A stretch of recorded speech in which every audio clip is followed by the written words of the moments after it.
told your friend you're not okay. Hemos tenido que improvisar esta charla en este lugar. Ya sabéis que habitualmente lo venimos haciendo en el salón de actos del edificio de Diputación, pero aquello tiene ahora una serie de problemas y no lo podemos utilizar, de modo que nos hemos tenido que situar aquí hoy un poco así, de aquella manera, porque es verdad que aquí el espacio es mucho más, está mejor preparado que para este tipo de cosas. Nuestro compañero y amigo Ismael se va a encargar de presentar a Julián Mora y después ya inmediatamente empezamos la charla. Bien, pues buenas noches. La charla de hoy aborda un tema especialmente importante, porque hace referencia a una cuestión como la de compatibilizar el desarrollo y medio ambiente. Y esa en Extremadura pues, está produciendo, y me temo que va a seguir produciendo muchos quebraderos de cabeza. Yo, antes de presentar al profesor Julián Mora, quisiera hacer una reivindicación de lo que es el dato. Por eso ya lo explicará mucho mejor. Pero el dato es algo que tiene una serie de características. Si no vemos esas características, lo podemos llamar ponderanos, lo podemos llamar opinión, lo podemos llamar incluso educación, se puede invocar el derecho a exhibirlo, pero el dato se caracteriza primero porque tiene que ser una evidencia probatoria. Segundo, porque tiene que tener un carácter público, es decir, cualquier persona que haya sido orientada en el método científico tiene que saber, pues, entender y dilucidar esos datos. El dato tiene que tener un carácter universal, es decir, si se aplica con él en la metodología adecuada, pues tiene que haber igual en cualquier sitio y tiene que estar en constante revisión. Esto no tiene nada que ver con el dogma religioso o con determinadas religiones laicas que imperan ahora, ¿no? Porque últimamente parece ser que se ha apoderado de muchas esferas del relato postmoderno, ¿no? O sea, el relato postmoderno lo definía muy bien Marvijal, diciendo que como se han acabado todos los grandes relatos de la modernidad, porque parece ser que como todo se puede demostrar, nada se puede demostrar al mismo tiempo, pues parecería el nombre de un fundamentalismo democrático que todo se puede evaluar y esas cosas eso no es un grupo que no podemos permitir en la ciencia. Y paso a presentar al profesor Julián Mora. Bueno, tengo que decir que el currículum del profesor Mora es tan prolijo que bueno, he tenido que hacer una labor de síntesis y estoy convencidísimo de que venía a dejar el tintero un montón de cosas.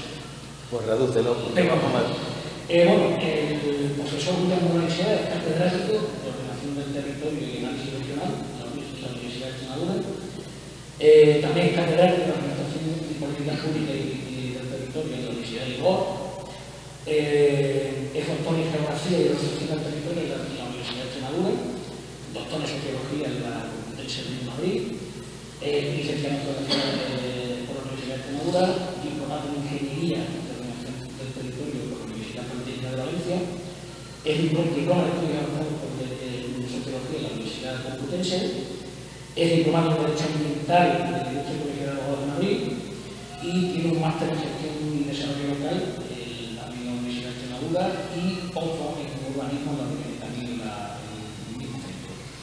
Ha participado en un sinfín de proyectos de INACE, financiados por convocatorias públicas y nacionales e internacionales, donde ha tratado temas diversos como los recursos hídricos, la economía verde circular, las cuestiones relacionadas con la frontera rusa, estudios sobre transporte de mercancías en la región ibérica, cuestiones relacionadas con la estrategia territorial europea, etc.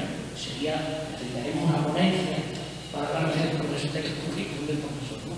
Bueno, en lo que es la cuestión editorial, ha escrito capítulos de libros, ha publicado entrevistas interesadas, también es un habitual en lo que son los artículos de opinión de los diarios hoy de Extremadura, si no me equivoco, que tienen un alto índice de lectura, ¿no? Y asimismo, bueno, pues, es un conocido en centros universitarios de Perú, de Cuba, de Costa Rica, de México y por Mozambique, creo que de Extremadura se marcha también, ¿no? O sea que tiene una agenda apretadísima. De hecho, le tengo que agradecer en nombre del Ateneo de aquí, porque levantó una simple conversación de WhatsApp para que aceptara desplazarse aquí esta mañana digamos, que esté digamos, como el filisteo de Extremadura, que hay que venir para una razón no especial, si no, no se viene. Y imaginación, bueno, pues le cedo ya la palabra al profesor Miguel Mora. Vamos a escuchar cosas demoledoras, pero el dato tiene una cosa terrible, y es que, digamos, a nivel psicológico nos puede incluso destrozar, pero tiene una cosa muy buena, que si el dato se aplica en políticas públicas, se puede empezar a la luz del financiamiento. Entonces, le dejo la palabra al profesor Miguel Mora. Muy bien. Bueno, pues muy buenas tardes a todas y a todos. En primer lugar, agradecer al Ateneo Fresnense, al Ateneo Popular Fresnense, la deferencia que ha tenido de invitarme, especialmente a través de Ismael Sánchez, para estar con ustedes esta tarde, calurosa tarde. Y les voy a hablar de un tema de candente, nunca mejor dicho, de candente actualidad, que es la necesidad de compatibilizar, no de sostenibilidad, sino de compatibilizar la protección con el desarrollo socioeconómico. Ustedes saben que en estos momentos hay una serie de amenazas para Extremadura a través de la sentencia del Supremo con la obligación de demoler Valdecañas. Pero ya no solo afecta a Extremadura. Si ustedes han seguido la prensa nacional, en El País, La Vanguardia, en el ABC, se han tenido que reunir en Santiago de Compostela hace justamente un mes 13 comunidades autónomas que han apoyado la necesidad de que exista un cambio legislativo en el ámbito del urbanismo y la ordenación del territorio, porque esta sentencia va a demoler toda la legislación existente que era competencia de las comunidades autónomas.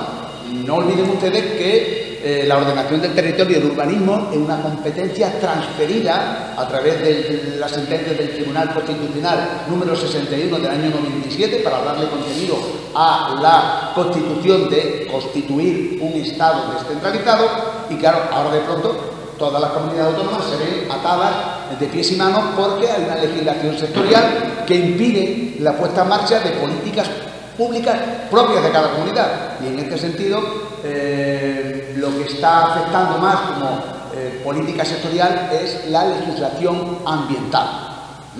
Ustedes saben que hay una legislación ambiental envolvente que lo marcan las políticas europeas, y es la delimitación y clasificación de la Red Natura 2000. Ustedes habrán oído hablar de la Red Natura, las zonas CEPAS, ¿verdad?, zonas de especial protección de aves, y las zonas LIS, lugares de interés comunitario, o también, en la transición en la que se encuentra, zonas CEP, zonas de especial conservación. Bien, toda esta legislación que está arriba, cuando se aplica directamente a las comunidades autónomas, las comunidades autónomas que no hicieron bien su trabajo, también afectan. Tuvo mucho error, porque si alguno de vosotros que me conocen desde hace tiempo saben que yo hace como 24 años, en el año 98, dije: cuidado con la aplicación de las directivas comunitarias, cuidado con la delimitación de las zonas cepas, porque se van a convertir en un auténtico cepo al desarrollo. Bueno, se lo tomaron un poco a broma desde la clase política, y aquí están los resultados. Todo lo que dije, desgraciadamente, se ha cumplido. Ahora también vamos a verlo desde el punto de vista demográfico, todo lo que venía advirtiendo, pero no es porque uno tenga una capacidad de adivinación, es porque, como ha dicho nuestro compañero Ismael, manejamos datos. Y el dato, no lo olviden ustedes, el dato mata el relato. Porque todo el mundo elabora opiniones, pero la opinión es como la nariz, ¿verdad? Cada uno tiene la suya. A uno le puede gustar más Ronaldo, a otros Messi, a unos el Madrid, a otros el Barça o el Atlético de Bilbao, ¿vale? Entonces, contra eso no podemos hacer nada. Pero hay una serie de datos que te dicen en cada momento quién es el que está lidiando con la realidad. Bueno, dicho esto, y para ponerles en esa situación, decirles que al final todo esto es una política que no se ha hecho bien de ordenación del territorio. Y la ordenación del territorio, según la Carta Europea Internacional, la de Torremolinos del año 1988, dice que la ordenación del territorio es la expresión espacial, geográfica, de toda política económica, social, cultural y ambiental. Y claro, luego después eso se ha venido desarrollando, ustedes saben muy bien, con la conferencia o Cumbre de la Tierra del año 1992, de la conferencia de Río, que lo que hace es aplicar ya directamente en la normativa internacional un documento anterior que fue el denominado informe Brundtland, en el cual aparece en 1987 2017 el concepto de desarrollo sostenible. Y ustedes habrán visto que permanentemente, ustedes hablen hoy cualquier periódico y todo lo que se habla del desarrollo sostenible, la Agenda 2030 sostenible, ¿verdad? Pero ¿quién sabe lo que es desarrollo sostenible? ¿Alguien lo sabe? Porque es que lo sostenible depende de quién lo diga y con qué intereses, espurio. De tal manera que lo sostenible hoy día, por mucho que se utilice, es un concepto manoseado, hasta prostituido, diría yo. ¿Por qué? Porque las cosas necesitan medirse, no por el simple prurito académico, sino para servir de base a la planificación y a la gestión. Estamos de acuerdo en ello, ¿no? Claro, pero el concepto de desarrollo sostenible, según el informe Brundtland, viene a decir, muy sintético, lo dice además prácticamente en la página 22, que dice: el desarrollo sostenible es aquel que satisface las necesidades del presente sin comprometer el uso de los recursos por las generaciones venideras. Ahí todo el mundo de acuerdo. O sea, no se toque nada, claro, es un concepto muy europeo de los países nórdicos. Ahora dígale usted a un africano que no toque nada porque tiene que mantener la cuestión ambiental, o a un brasileño. El propio Lula, que se pueda presentar de nuevo, decía: oiga, es que los brasileños tenemos, como el resto del mundo, derecho al menos a comer 3 veces al día. Claro, esto ha ido generando, o degenerando más bien, una situación donde solo vemos la sostenibilidad como si tuviese la perspectiva estrictamente ambiental. Pero no, la propia Junta de Río dice que tiene 3 patas: lo económico, lo social y lo ambiental. Si no existe esa compatibilidad a lo que voy, pues difícilmente vamos a poder hacer un desarrollo equilibrado. Es más, fíjense, la propia denominación que establece una directiva comunitaria, la directiva comunitaria del 2014, ya venía anterior, pero la más reciente, después de la modificación de 2014, sobre evaluación de impacto ambiental, define el medio ambiente de la siguiente manera. Y no se olviden de ello. Pero aquí se ha prostituido y parece que lo que solo es vegetación o naturaleza. Dice que el medio ambiente lo integra: 1, es los seres humanos, la flora y la fauna. En segundo lugar, el suelo, el clima, las aguas y el paisaje. En tercer lugar, los bienes materiales, culturales, realizados por las diferentes civilizaciones humanas. Y en cuarto lugar, las interrelaciones existentes entre ellas. Recuerden, por tanto, que el primero de los conceptos que introduce y de los objetivos es el ser humano, que también, por cierto, lo establece los ODS. Habrán oído ustedes hablar de los objetivos del desarrollo sostenible, la Agenda 2030, etc. Objetivo número 1, erradicar la pobreza, ¿verdad? Objetivo número 2, hambre cero, que se puede conseguir hasta los 27 objetivos, donde los 2 primeros son claros. Pues aquí en Europa se nos ha olvidado todo eso, y entonces puede que estemos haciendo una política totalmente errada, porque fíjense que en Extremadura, y ahora lo van a ver ustedes, la verdadera especie amenazada es el ser humano. Y ustedes lo pueden ver aquí en Fregenal. ¿Fregenal crece o decrece?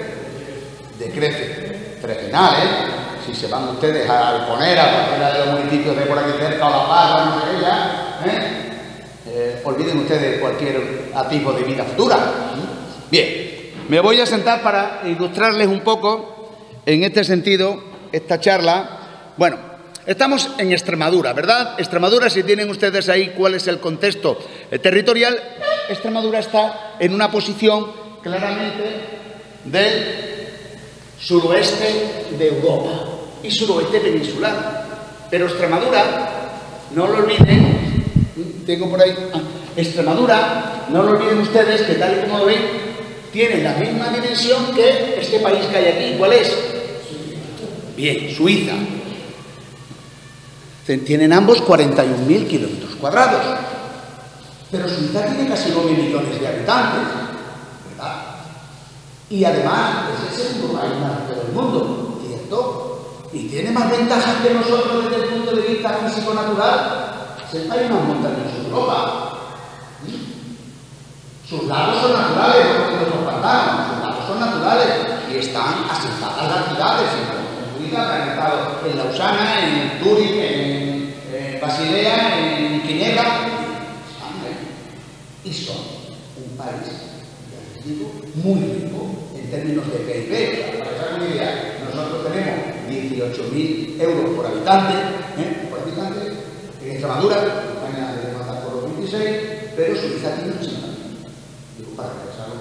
Pero le voy a decir más, bueno, que Suiza no pertenece a la Unión Europea, tiene un tema de fiscalidad, la banca ahí pues actúa a veces de una manera poco transparente y mucha gente está invirtiendo y escondiendo. Bueno, le voy a poner un caso. Dinamarca, de la misma extensión que Extremadura, un país nórdico, un país que tiene un invierno muy duro, y Dinamarca tiene 6 millones de habitantes y es uno de los países más ricos del mundo, también. Y le pongo ya por último Holanda. Holanda, la misma extensión también que Extremadura, pero en lugar de estar como Suiza arriba, está abajo. Netherlands está bajo el mar. Ellos tienen que invertir, ¿no se conocen Holanda? Bueno, pues ellos tienen que invertir un montón de dinero todos los años en infraestructura para, con los holders, evitar no solo cuando el río se le desborda, sino también para que el mar no se suba. Y están conquistando terreno a mar porque no les cabe. ¿Por qué no les cabe? Porque tienen 17,3 millones de habitantes y cada año suben más de 100.000 habitantes. ¿Por qué es usted de Extremadura? Que tiene ahora vamos a ver todas las graciosa características. ¿Quién es usted de Extremadura? Que es de la gitana a nivel técnico que no somos capaces de mantener el millón de habitantes apenas. Estamos en 1.057.000 habitantes. Es que en los 10 últimos años hemos perdido 54.000 habitantes. Dicho así, 54.000 habitantes, pues son 9 regionales. Vamos a darle un poco más de impacto, porque así 54.000 parece que no son muchos. Pues es Almendarejo, más Villafranca, más los Altos de Menorca. Imagínense que eso hubiera desaparecido de Extremadura. Estamos hablando de 3 núcleos importantes, ¿verdad? Puede haber desaparecido en 10 años. Y no es ni siquiera una aproximación para lo que viene del próximo tiempo. Bien, le digo para situarse. Ahora, claro, voy a ir un poco más rápido, luego casi les doy mucho tiempo para que ustedes puedan preguntarme si quieren. Mire, estas son las características orográficas de Extremadura. Tenemos una zona de montaña, lo he puesto en blanco, pero en realidad hay muy poquita nieve, pero es para que sea más visual. En la zona norte, el sistema central, en lo que sería la Sierra de Gata, lo que sería las Urdes, el Valle del Ejerte arriba y la Vera. Luego tendríamos una montaña intermedia, no tengo aquí ningún láser, ¿verdad? Puntero láser, bueno, no importa. Teníamos una montaña intermedia, que es la que estaría aquí configurada por la Villuerca, los Ibores, y que continúa aquí hacia Montánchez y por aquí lo que sería la Sierra de San Pedro hasta entrar en São Mamede en Portugal.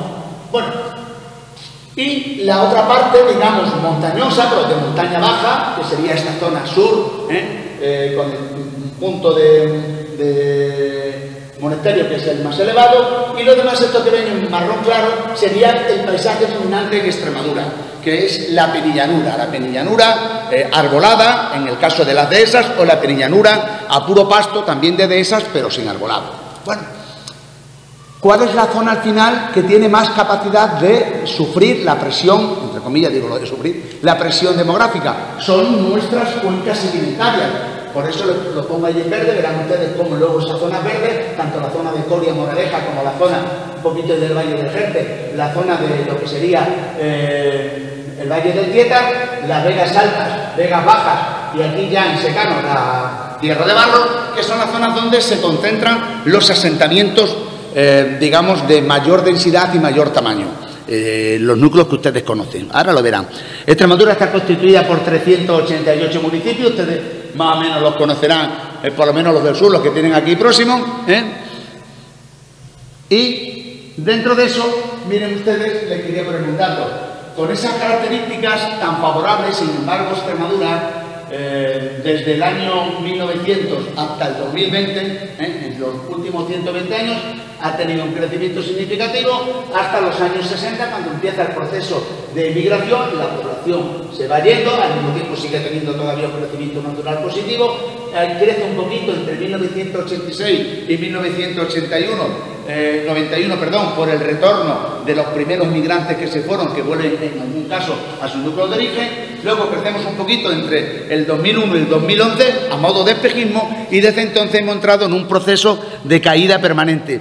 Fíjense ustedes ¿cómo estaríamos configurados en el sistema territorial? Saben ustedes que el concepto territorial en España es un concepto cuantitativo, según el Instituto Nacional de Estadística. Es decir, los núcleos que superan los 10.000 habitantes. Eso es un modelo archipiélago. Tengo islas que están hechas a escala demográfica. Badajoz es la mayor, con 150.000 habitantes. Cáceres está ahí un poquito más arriba, con 96.000. Después estaría Plasencia, con Mérida, con 58.000. Don Benito Villanova, ahora ya no sé cómo lo llamarán, pero sería la tercera, con 65.000 habitantes. Plasencia con 39, Almendralejo con 33, Zafra con 26, Montijo con 16, Olivenza con 12, Villafranca con 12, Coria con 12, Navalmoral con 19 y Miajada, que lo tenía hecho un poco antes, ya se nos ha caído. Se nos cayó antes Trujillo, se nos cayó también Jerez de los Caballeros, que lo tienen ustedes aquí cerca, y se nos cayó Azuaga anteriormente. Estamos en una fase donde los propios asentamientos urbanos, entre comillas, están en plena decadencia. Claro, esto queda realmente como un modelo archipiélago. Entre cada uno de estos núcleos hay 100 kilómetros o más de distancia. Claro, esto, decir que en Extremadura aquí estarían los núcleos más pequeños, yo ya aquí ya les llamo pequeñas islas y atolones, por hacerle esa configuración. En realidad lo pongo aquí como océano, pero ¿qué más podemos decir nosotros? En Extremadura, esto es una especie de océano, sustituyan ustedes el agua por el mar de Bertinas, es decir, de Altina, Alcornoque y Pajizá, que es en realidad sobre lo que estamos. Y estos serían núcleos muy pequeñitos, aquí ya aparecerá el suyo, ¿verdad? Mi regional de la Sierra, aquí Jerez de los Caballeros, y aquí ya serían los pequeños atolones, que son la mayor parte de los municipios. Pero fíjense ustedes en este mapa, porque este sí que es significativo. Esto sí que es una radiografía de ese modelo archipiélago. He puesto aquí los núcleos mayores de 5.000 habitantes por intentar sacar algo de tamaño, donde está el suyo. 5.000 habitantes, que no es nada, como asentamiento urbano. ¿Saben ustedes que hay aquí arriba, en la zona de la Sierra de Gata, de la Sur, desde el Valle del Jerez y de la Vera, tenemos ahí 2.500 kilómetros cuadrados sin ningún solo núcleo de más de 5.000 habitantes? ¿Saben ustedes que todo esto, lo que sería el arco de los riberos del Tajo, más la parte de aquí, de la Peñalura Trujillano-Cacereña, más toda esta parte de la Villuerca, más toda esta parte de la Sierra de San Pedro y Montánchez, que suman otros 14.000 kilómetros cuadrados sin ningún núcleo de 5.000 habitantes o más, y aquí todavía tendríamos en esta área del suroeste extremeño otra área de prácticamente casi 2.000 kilómetros cuadrados, aquí 1.000 kilómetros cuadrados, aquí 1.500. Fíjense que Extremadura con 41.000 kilómetros cuadrados tiene 30.000 kilómetros cuadrados donde no existe un solo núcleo de 5.000 habitantes. Superior. 30.000 kilómetros cuadrados es la superficie, para que ustedes se hagan una idea, la superficie de Galicia o de Cataluña. Ahora comparen ustedes. Claro, aquí que el geógrafo Javier de Burgos cometió un enorme error en 1833. Hizo 2 provincias en 41.000 kilómetros cuadrados, cuando en 19.000 hizo 4 en Galicia y con 30.000 hizo 4 en Cataluña. Fíjense ustedes en el mapa. Por ponerlo en caso, toda esta área de Herrera de Duque, Fuenlabrada, Lechosa, Rico, Carritos, Santo Espíritu, etcétera, etcétera, tiene 260, 270 kilómetros hasta su capital de provincia. Pero en 1833 no había trenes, cuando su capital de provincia está más cerca y bien comunicada con la capital de otro estado, con Lisboa, que con sus propios municipios. ¿Qué ha pasado? Cáceres en menor medida, pero también. ¿Qué ha pasado? Pues que tradicionalmente la población del norte de Cáceres se ha ido hacia Béjar, Salamanca, la población del nordeste de Cáceres se ha ido hacia Talavera y hacia Madrid, la población del centro y nordeste de la provincia de Badajoz se ha ido a Madrid, y esta zona del sur-suroeste, más bien tirando a Córdoba, la zona de Azuaga, y la zona de ustedes más bien tirando hacia Sevilla, ¿verdad? Y un poquito, muy poquito hacia Huelva. Sí, se nos ha ido escapando todo porque hemos tenido una extensión tan vasta sin posibilidad de concentración de equipamiento y servicios para que la población pudiera acceder en igualdad de condiciones que el resto, y esta es una auténtica realidad. Esto es un desierto demográfico. Esto es una Laponia interior. Laponia interior dentro de la península ibérica. Lo están percibiendo claramente, ¿no? Aún peor en la provincia de Cáceres porque son más núcleos, pero son todos más pequeñitos. En cualquier caso, estamos hablando de núcleos muy pequeños, porque he puesto 5.000 por poner algo, porque es lo que la Junta ha determinado que son los núcleos de relevancia territorial. Es como cuando hizo una ley de grandes ciudades para coger al G7, que eran los 7 núcleos, estos eran Badajoz, Cáceres, Mérida, Plasencia, Los Municipios y Llenova, Almendralejo. Yo escribí un artículo sobre el G7 urbano, entre comillas, y hicieron una denominación en las leyes de las grandes ciudades. Badajoz, que es el núcleo de mayor tamaño de Extremadura, con 150.000 habitantes, ocupa la posición 43 en el ranking de ciudades españolas. Pero es que Cáceres, con 26.000, ocupa la posición 69. Y Mérida, la posición 125. Y los municipios de Llenova, para que se funda, ocuparán la posición 90 por ahí. O sea, que no tenemos ninguna relevancia territorial. Pero ven ustedes, el discurso sigue insistiendo en determinadas cosas.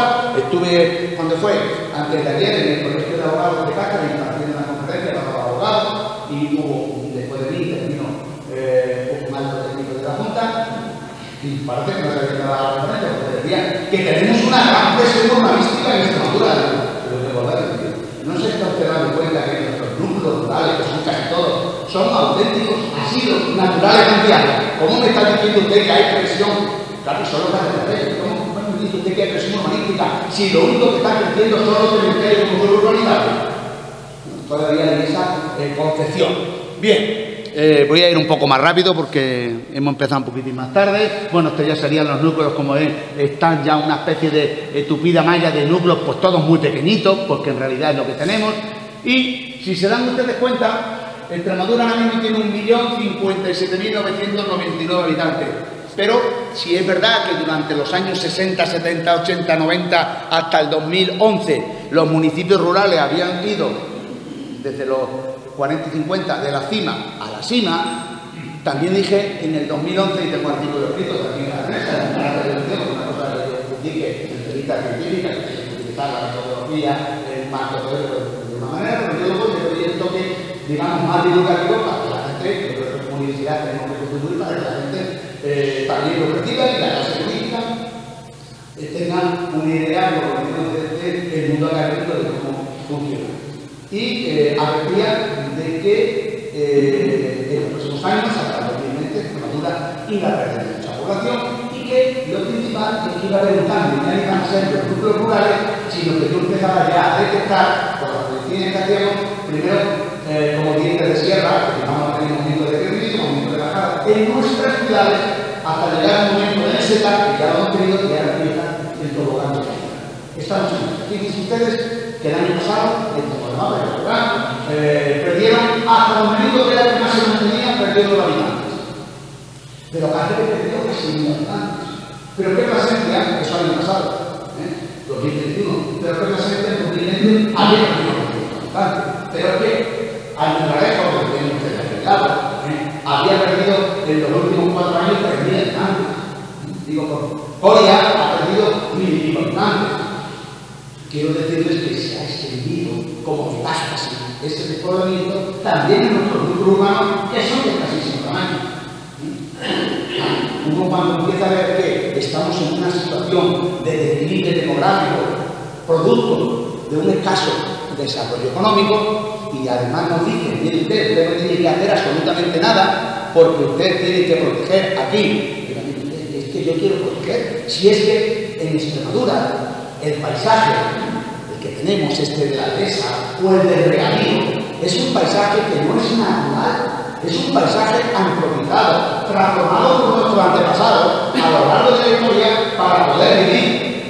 No se dan ustedes cuenta, ahora de pronto alguien de Europa, con un movimiento ecologista de salón mal entendido, porque todo el mundo puede ser, más que ecologista soy ambientalista, para vivir un poquito el matiz, porque no voy a estar nunca en una posición radicalizada, porque y lo está es que conoce las dinámicas naturales y conoce también las dinámicas territoriales muy parcialmente cuando realmente digamos que muchas veces no se llega ni con la posición. Bueno, tanto es así que ustedes saben que el derecho del Colegio de Abogados de Cáceres de ayer que por lo menos me admitieron, porque hace un mes me anularon la posibilidad de intervenir en el Ilustre Colegio de Abogados de Madrid, el Colegio de Abogados de Madrid, con el ministro de Berro, la conferencia del profesor Moralisera sobre Valdecañas, la presión recibida por los grupos ecologistas que están fundamentalizados asustaron a todo un colegio de abogados. Pero oiga, ¿dónde está el templo de la palabra? Que son los colegios de abogados, que son donde se debaten y se reflexionan sobre la legislación. Asustados, yo únicamente, asustados de ganas, asustados todos, y han cancelado mi intervención. ¿Saben por qué? Porque voy a dar el dato. Y el dato mata el dato. No lo olviden ustedes, el dato mata el dato. Y eso es lo que no han querido oír. Pero a mí no. Y de acuerdo con esto que les estoy diciendo, bueno, pues en Extremadura, fíjense, no tiene mucha fuerza de lumen para... Pero bueno, verán ustedes cómo, aquí le hablo de la población por municipios, la mitad de la población perdida en los 2 últimos años ya no han sido de los núcleos rurales, han sido de las ciudades. La mitad de la población que ha perdido Extremadura en los 2 últimos años la ha perdido en Cáceres, en Coria, en Plasencia, en Almendralejo, en Badajoz un poquito y en Mérida. Y en Villamar de la Serra. O sea, lo único que hasta ahora se ha tratado era Mérida porque tiene otra mentalidad distinta. Es lo que pone una ventaja adicional que la de no copiarlo ni el carácter inversor en el sector agroalimentario. Bueno, pues esta es una de las radiografías que también quiero que ustedes vean. Miren, la tasa bruta de natalidad por municipio. Ven ustedes que prácticamente solo hay en verde la natalidad que supera ligeramente a la natalidad, solo están en verde Badajoz, Don Benito, todas, en este aspecto la natalidad todavía sobresale un poquito, muy poquito, Almendralejo, Zafra y arriba Navalmoral de la Mata y poco más, y Navalmoral de la Mata, pues aquí se ve muy bien, pero ahí no se aprecia. Bueno, y Navalmoral de la Mata también porque tiene un grupo migratorio importante, inmigratorio, porque a mí eso cuando la gente habla de población migrante, mire ustedes, no existe, o es inmigrante o es emigrante, no existe población migrante, solo cuando están desplazándose en esos trayectos, nada más, el resto es población, o lo dice un hijo de migrante.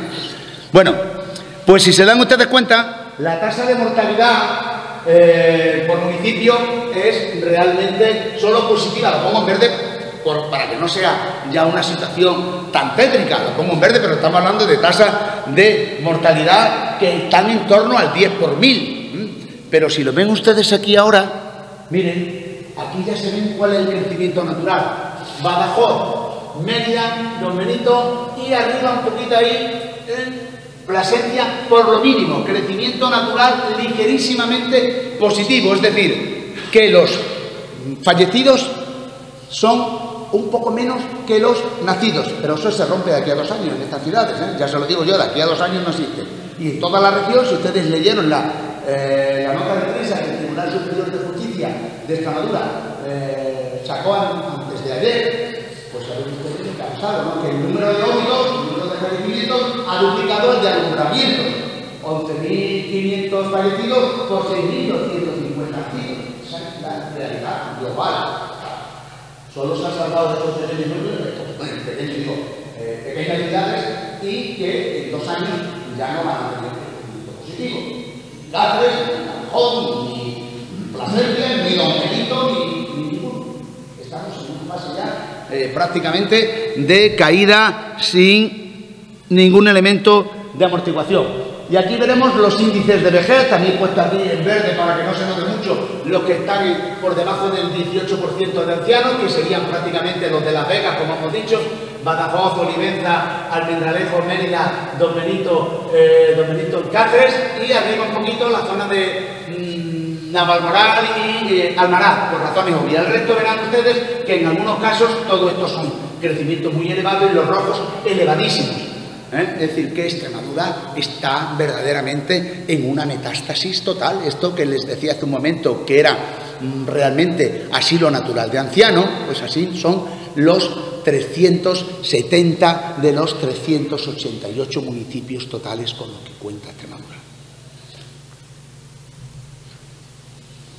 Aquí, bueno, estos son los datos del 2020 al 2021 que nos decían que iban a crecer, se ven algunos municipios, y es por gente que con la pandemia regresó, pero ya se ha vuelto a ir, pero cuando le hablo que aparecen en verde, yo por darle un poco de positivismo para que ustedes, después de mis palabras, no se queden con ellas, sino que vean la imagen que hay algo verdecito en positivo, pero ese crecimiento que hemos tenido, que ha sido el crecimiento total, porque los grandes núcleos y todos han crecido, solo aparecen en verde, cuando han crecido han sido entre 3 y 10 habitantes.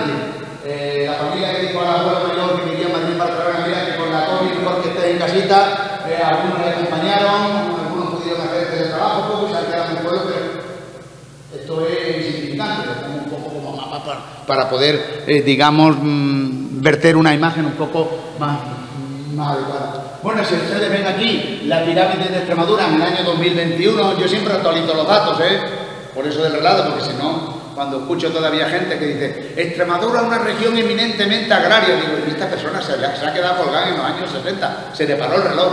Extremadura es una región rural, pero ya no es agraria. De los que estáis aquí, ¿cuántos de ustedes vienen de la agricultura? Por los pocos que haya en Fregenal, no llegan ni al 15%, ni al 15%, subiendo mucho, porque ustedes vivirán de otras actividades, del servicio, de la industria, etcétera, etcétera, ¿verdad? Entonces, pues, todavía algunos siguen llegando por mí. Miren ustedes, la pirámide de Extremadura, ven ustedes, va cayendo significativamente, y vamos a encontrarnos con una situación realmente complicada. Esto que está un poquito mejor en las ciudades, pero que ya se les va a acabar, Esto está un poquito mejor en las ciudades, es la pirámide del año 2021, pero con las tendencias que vienen, las pirámides urbanas vienen abajo. Miren, un dato, cuando creció Extremadura a modo de espejismo, entre el 2001 y el 2011, siempre había los periodos intercensales, pues saben que son cada 10 años. Mira, salvo estos que crecieron, aquí estaríamos Badajoz y Benza, un poco lo de siempre, Mérida, Cáceres, Plasencia, Malpartida, ese que hay ahí Coria, Moraleja, ahí arriba también, como le diría, Almarán, Navalmoral. Los que crecen más intensivamente como núcleo urbano son Almendralejo y Don Benito en ese momento, Villanueva, que también crece, pero digamos en proporciones menores, y el resto, el 84% de los municipios ya estaban en regresión. Ahora es el 92% en regresión. Y dense en cuenta un dato, que ahí lo empecé yo ya a visualizar. De los municipios que están afectados por alguna figura de protección, la pérdida demográfica, si es lo que digamos en general entonces, es mayor en un 15%. O sea, que nos decían que las zonas protegidas sería un aliciente, un acicate para el turismo, y van a venir no sé cuántos millones de sociedades ornitológicas de Inglaterra, de Alemania, de Francia, de no sé qué. Pero ustedes pueden creer eso, podrán venir para grupos reducidos, pero cuando la gente utiliza las vacaciones, normalmente suele ser en verano, con la familia. ¿Quién cree ustedes que en esta zona, en la llanura de La Serena, va a estar intentando ver pájaros a 44 grados a la sombra, si hasta los lagartos llevan cantiluras? Seamos un poco serios, está bien, hay que proteger, pero es que la propia de esa, saben ustedes que tiene un origen medieval. Las propias perillanuras se protegen ahora con las aves de paya, la rutarda, el sisón, la ortega, etcétera. Lo están vendiendo como si fuese una estepa natural, se fuese Carajaví. Esa estepa que está ahí ha sido transformada por los años pasados. Se prendieron fuego a los bosques a través del honrado proceso de la mesa creado en 1273 para conseguir grandes áreas para el ganado, sobre todo ovino. ¿Por qué? Porque la exportación de ganas grandes a través del Tratado de Burgos generaba mucha energía para la zona, y siguieron por las grandes vías pecuarias, que lo saben, ¿no? Conocen lo que sería a lo largo de la historia, lo que son las cañadas, los cordeles, las coladas, ¿verdad? Pues esto, o las veredas, sería la foto figura, ¿no? Pues esto fue un paisaje transformado. Y ahora de pronto hemos dicho, hay que protegerlo todo, no se puede tocar. Si se ha mantenido así, será porque hay una actividad. Si dejamos de generar economía en esa zona, incluso le va a perjudicar a la parte de la flora y de la fauna, como así está siendo. Para que no se me olvide, les voy a dar un dato. ¿Saben ustedes que Cáceres tiene el centro municipal más grande de la Unión Europea? Y el segundo de Europa tras Central, ¿verdad? Y Pues el término municipal de Cáceres, con 1.767 hectáreas, 167.000 o 1.767 kilómetros cuadrados, es casi como la provincia de 24. Tiene, por la red Natura 2000, sobre todo la cepa, tiene 118.000 hectáreas, o sea, el 68%. Pero además de ello, los planes generales municipales de urbanismo también han determinado que aquello que podría haber sido declarado como suelo normalizable común, para que de alguna manera la formación terreno pudiera ser transformado en industria o cualquier cosa, han dicho que era suelo normalizable protegido. ¿Qué ha hecho la sentencia del Supremo? Se considera igual que si fuese la red natural. Eso es lo clarísimo. Ahora resulta que el término mayor de España y el mayor de la Unión Europea tiene un 94% de su término totalmente acotado, totalmente encerrado. ¿Ven? Como cuando alguien no planifica de manera correcta y adecuada, cometemos ese tipo de error. Es que ahora mismo hasta una planta fotovoltaica, la denominada de los arenales, con 150 megavatios de potencia y unas 300 hectáreas de extensión del término municipal de Cáceres, un poco aquí que tuvimos más partida de Cáceres, un poco más allá. Bueno, pues resulta que ahora una sentencia ha dicho que aquello también está de Cáceres. Y es decir, porque se ha hecho sobre un suelo normalizado y no se ha justificado socialmente. Estamos llegando a un disparate de nosotros que se concretan en disparates auténticos. Pero es que no quiero profundizarme todavía cuando entremos en el debate y voy a ir avanzando. Es que tengo tanto aquí previsto. Pero bueno, miren, vamos a ir muy rápido. Miren, los núcleos que menores de 1.000 habitantes han crecido unos cuantitos, nada más, los que están blancos que son mayores de 1.000. Bueno, miren ustedes, entre los de 1.000 a 2.000 habitantes solo ha crecido Brozas. Entre 2.000 y 5.000 habitantes no ha crecido ninguno. Ninguno está verde. O sea, municipios entre 2.001 y 5.000 habitantes no ha tenido crecimiento ninguno entre el lustro del 2015 al 2020. Pero miren ustedes, nos encontramos con las mismas en los municipios de 5.000 a 10.000 habitantes. No han crecido ninguno, al contrario, muchos de ellos han tenido una pérdida demográfica importantísima. ¿Quién es este que está aquí al lado de Jerez? Lo dejo ahí para que ustedes. Este es Castuera, este es Trujillo, esto es Valencia de Alcántara, fíjense ustedes, Valencia de Alcántara, que era un núcleo que en 1960 tenía 19.000 habitantes, 1.000 menos que Plasencia. Plasencia llegó a superar los 41.000, ahora tiene 39 y bajando, pero Valencia de Alcántara ha pasado de 19.000 a 5.100 y bajando, y en picado. Fíjense lo que suponía en su día que era cabeza de partido judicial. Bueno, pues al igual que Castuera, que está ahí.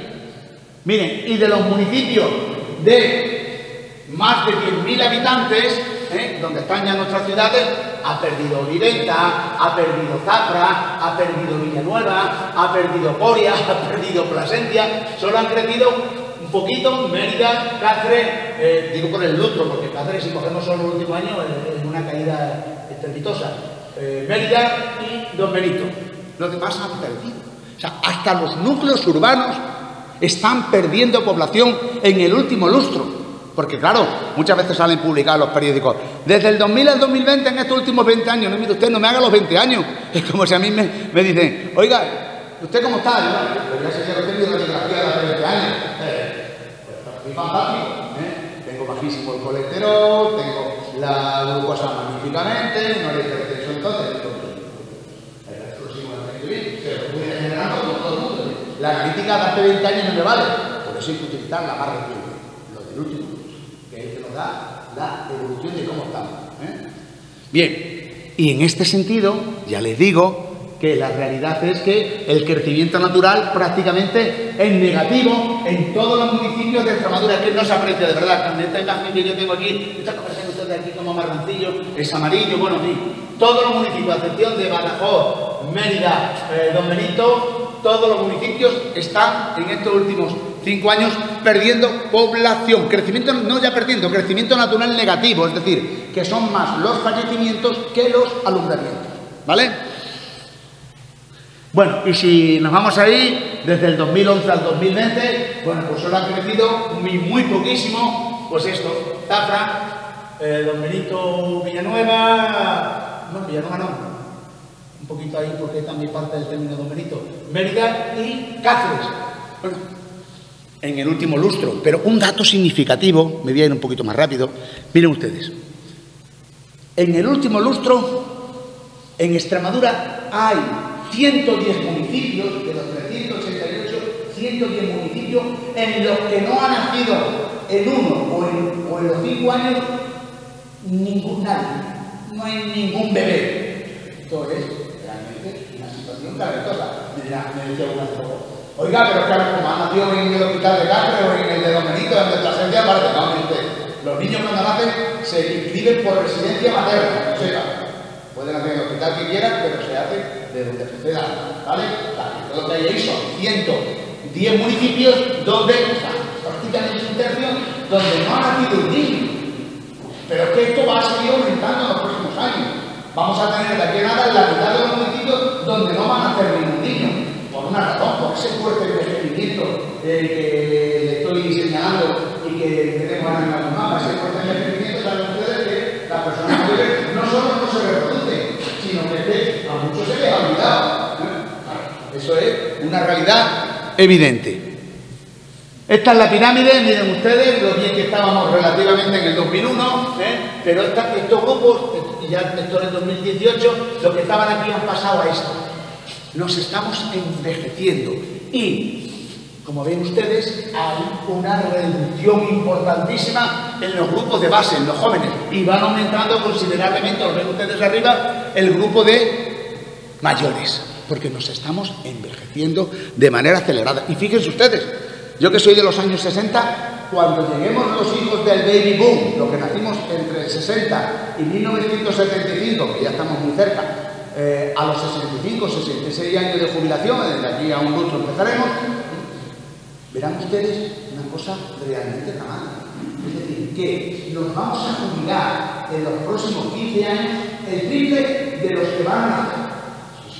Si ustedes han visto el castellete catalán, los niños que van formando una base y van subiendo unos arriba a otros y con una base cada vez más potente, sostienen arriba. Pues en este caso, imaginen que, como ven ahí, los que van subiendo, los más jóvenes van subiendo cada vez a las cohortes más maduras, más ancianas, pero se están reduciendo la base. Pues ese castellete que se cae es insostenible. El efecto que tiene también sobre las pensiones y sobre la actividad económica. Es que Extremadura, dentro de 10 años, va a tener menos de 1 millón de habitantes. Y dentro de 20 vamos a tener menos jóvenes en Extremadura que en el censo de la Corona de Castilla del año 1593. Porque además se llega a Francia y hay. Bueno. Miren ustedes esta pirámide, porque esta también es suficientemente ilustrativa. Esta es ya aislando las ciudades y los núcleos intermedios. Esta es la de los municipios menores de 2.000 habitantes. Fíjense ustedes, sumando hasta los 19 años, en realidad tenía que hacerlo hasta los 16, pero vamos, aquí le ponemos hasta los 19, sumando hasta los 19, porque sería la población en edad no activa. Esto es la cuarta parte de lo que hay más arriba a partir de 65. En el mundo rural, ya lo que le estoy diciendo que ocurrirá en toda la región ya es una realidad. Los ancianos cuadruplican a los jóvenes. La población no activa mayor de 65 años es 4 veces mayor que la población no activa inferior a 16 años. Esto es una situación irreversible. Y quien no lo quiera ver, bueno, pues es que no quiere consultar los datos. A lo mejor en su ceguera intelectual no quiere hacerlo. Esto ustedes lo verán, cuántos niños hay en Fregenal de la Sierra. Tienen ustedes que juntarse quizás ahora el viernes por la tarde, que vienen un poquito en el parque o a la hora de ir al colegio a retirarlos, los padres. Y si se van ustedes a los municipios de aquí del entorno pequeñitos, verán ustedes que en invierno no se ven niños. Es que no hay. Bueno, aquí para ir terminando, miren, le voy a decir, 50 municipios de Extremadura, 50 municipios son inferiores a 250 habitantes. O sea, y todos juntos, 50, suman 7.300 habitantes. O sea, igual que Jaraí o igual que Guareña. el mismo tamaño, y son 50 municipios. Por eso yo hablo muchas veces de la cooperación, de la agrupación, de la cohesión. No solo la cohesión de Roma, pero no la necesitaba por el tamaño, pero no por el tamaño, porque es lo suficientemente, digamos, importante desde el punto de vista sociodemográfico. Pero reparen en otro dato. En Extremadura estamos dentro de la media nacional.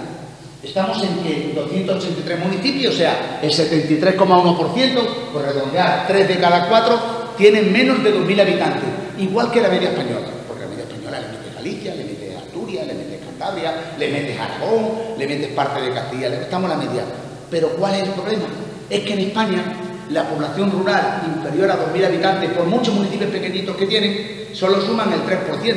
Pero es que en Extremadura la población rural suman el 20%, o sea, multiplicamos por 7 veces, por eso hay que analizar, por 7 veces el problema de España, de esa España vaciada. ¿Por qué? Pues porque menores de 2.000 habitantes, que son insostenibles, suman eso. Y ya para ir terminando, miren ustedes, ahora hablo de la parte ambiental, ya hemos visto la socioeconómica, ¿verdad? Una imagen realmente más que dramática, técnica. Miren, estas son imágenes de la Cuba en Corine de 2018, saben ustedes que cada 6 años, bueno, en el 2000, actualmente en el 2000 tanto, en el 2000, 2006, 2012, 2018, lo que también lo apliqué para Valdecañas, no cuando iría a preguntarles, sino de tengo aquí un imagen de Valdecañas, lo que era y lo que es, y la aberración que ha supuesto todo. Miren, yo vengo de aquí de Cáceres, ¿verdad? Bueno, primero, la superficie artificial, la que debería aparecer en rojo, es decir, la constituida por el tamaño o la mancha de nuestros núcleos urbanos y de nuestros núcleos rurales y de las infraestructuras, que todo eso se llama superficie artificial, miren ustedes que en Extremadura es el 0,6%, por esa Laponia que les he dicho. Miren, se ve aquí un poquito esta mancha, ¿verdad? Que es Cáceres, se ve un poquito esta mancha, que es Badajoz, se ve un poquito esta mancha, que es Mérida, se ven estas dos manchitas, que es Don Benito y Villanueva, allí hay otra manchita arriba un poquito, que es Plasencia, aquí ven ustedes que está Almendralejo, bueno, y aquí ven ustedes a Zafra. Son realmente, bueno, pues todo lo demás es superficie de monte, superficie agrícola y forestal.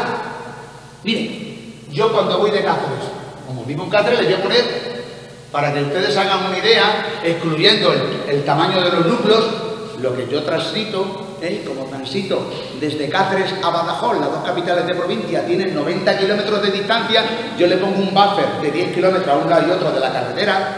Pues miren ustedes, ¿cuánta densidad creen ustedes que hay entre Cáceres y Badajoz de habitantes en esos 90 kilómetros? Solo hay dos pueblos, pues la Dobando y la Roca de la Sierra. Saben ustedes que la Roca de la Sierra es el pueblo de mayor longevidad de Extremadura. ¿No saben por qué? Porque los viejos roqueros nunca mueren. Bueno, pues con esos dos núcleos, 90 kilómetros, la densidad es de 1,6 habitantes por kilómetro cuadrado. Eso es una locura. Bueno, en vez de irme a Cáceres, Badajoz, que son las capitales, voy a irme desde Cáceres a Valencia de Alcántara, a la frontera con Portugal.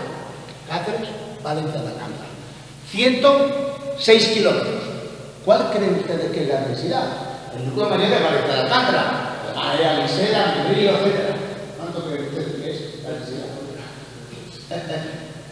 2 por 1. Bueno, vamos a dar la oportunidad. Me voy a ir desde Cáceres a la frontera con Castilla-La Mancha, hasta Alía. Bueno, me quedan 134 kilómetros. A ver cuánto hay. Y menos mal que me cruzo por Trujillo, porque lo de Guadalupe y eso, repito a los vivores y ni lo cuento. No cuento porque no cuentan. Bueno, pues la densidad es de 1,8, incluyendo el Trujillo. Fíjense, 134 kilómetros por una densidad, donde los regalos multiplican por 5 la densidad humana. Bueno, vamos a ver, Cáceres es su ciudad más importante, que es Plasencia, 80 kilómetros. De Cáceres hasta Plasencia, a ver cuánto hay. 1,9, porque está Casar de Cáceres, Cañaveral, Limaldo y Palo de contar. Digo, vamos a ver por fin ya, entre Cáceres y la capital regional, con Mérida, que hay 70 kilómetros. Entre este puntito rojo que hay aquí y este puntito rojo que hay aquí a través de la A66. Hay 2,4, porque está Aldeas del Cano, está Mirandilla, está Caracalero, que es el primero de todos los pueblos, y Alpuesta, y cuál es el otro, y Casa de Alpuesta, Casa de Antonio, perdón. No hay más. Dan esos dos minutos.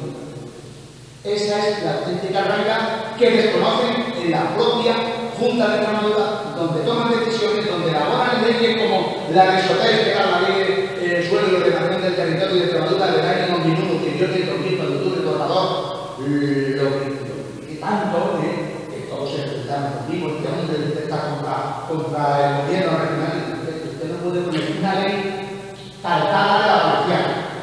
Primero, no tenemos el litoral, no tenemos toda la esfera turística con esas grandes densidades, ¿verdad? No tenemos altea, no tenemos rigor, no tenemos habitantes, nuestro propio sistema urbano.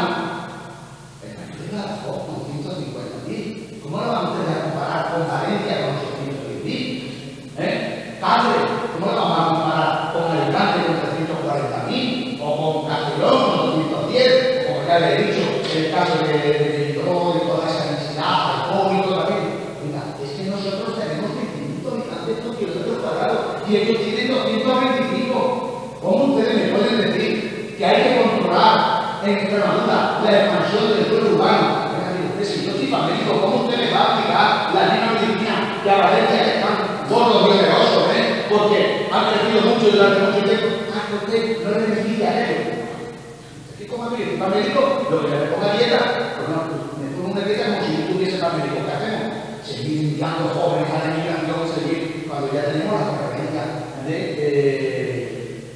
la autonomía. Toda el estatuto de 1983, si ustedes de la prensa, o aquí, como decía, que ya Extremadura va a definir su futuro, se acabó la migración. Ya, sí, ya hay una migración. Cada vez la reducida, porque hay menos jóvenes que se van a Madrid, a otras ciudades de España y del extranjero, y la mayor parte que hace una migración interna, o sea, que se va de su núcleo urbano, de su núcleo rural, hasta el exterior. No hay más que esa migración. Y cuando quiero ustedes, les doy nada. Bueno, pues esto es lo que tenemos. No voy a entrar en los demás usos del suelo, pero para que vean ustedes cuál es la realidad con la que nos encontramos. Y ahora me dicen ustedes que yo tengo que ultraproteger. Miren, las zonas protegidas de Extremadura hay 287 de los 382 municipios que están protegidos total o parcialmente por alguna figura de la red natural. Y de ellos, 25 núcleos, 25 están entre el 90 y el 100% de su término municipal, hasta el punto de que no podamos hacer nada. Ni siquiera el desarrollo turístico. Tiene un dato que es real, que está paralizado. Está paralizado en este momento después de la sentencia del Supremo sobre la Decaña. Baños de Montemayor, es un núcleo muy situado donde el turismo de salud sabe ustedes que tiene cada vez mayor predicamento, por eso, porque somos cada vez más ancianos, nos van a necesitar pues las aguas termales. Resulta que hay una propuesta empresa para invertir en un hotel de 4 estrellas en Baños de Montemayor para ese turismo que viene. Tienen informe positivo de medio ambiente de la Junta, pero la Dirección General de Ordenación del Territorio y Urbanismo no lo firma. ¿Por qué? Porque puede incurrir en prevaricación después de la sentencia del Supremo. No puede crecer, y digo otros como la Escuela del Valle, también con muchos recursos turísticos, etc.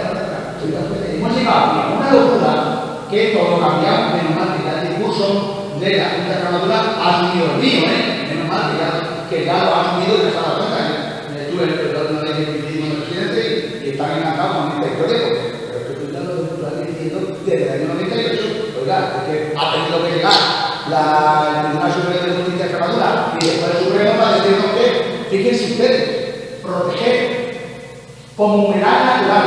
Ustedes creen que la Decaña y Orellana es un humedad natural, pero habrá algo más artificial que un mundo de hormigón sobre el curso natural de un río. Pero vamos a ver qué locura es esta. Un curso natural de un río que impide los procesos de erosión, de arrastre, de sedimentación, que además, al subir el nivel, anega todo lo que era un bosque, digamos, de ribera, de barrio.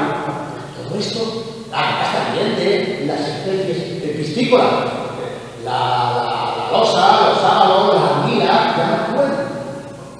Pues ahora de pronto se ha dicho que aquello es un humedal natural que hay que proteger. Y usted me va a limitar a mí todo el desarrollo de estos embalses, encima que hemos tenido que sufrir los embalses, esa gente de esos pueblos, que tuvieron que ligar porque le invadieron yo no digo que no fuese necesario, ha sido necesario, pero no se les compresaron claramente. Y que esa gente le tuvo que ligar, ahora que tiene la posibilidad mucho de volver, como nos pasa con el otro día la alcaldesa de Córdoba, la de Pedro, la de PSOE, están totalmente al unísono.